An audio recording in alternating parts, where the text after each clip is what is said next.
Hey everyone, and welcome back to another video. And in this video, I'm going to show you how to retrieve a deleted document on ClickUp. Now, this video is going to be particularly useful for individuals. Let's say you got started using ClickUp and you accidentally deleted a document. How do you actually go ahead and retrieve it? Now, this video is going to be short, sweet, and simple, guys. There's not going to be a lot of steps involved. Now, in order to do this, let's say that we have this document here and we want to go ahead and delete it. Once that document's deleted, it's not going to appear under Archive. Where you actually find it is that on the upper right hand corner, if you click on your profile icon, then click on Trash, this is going to show all the items that have been deleted in the past 30 days. So here we have that test document that we just deleted.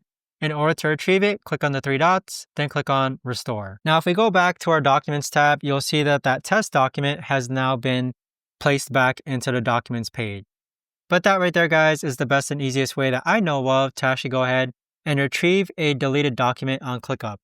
If you guys know of a better or easier way to actually do this, let me know in the comments down below. I would love to know. Thanks so much for watching, everyone, and I'll see you guys all in the next video.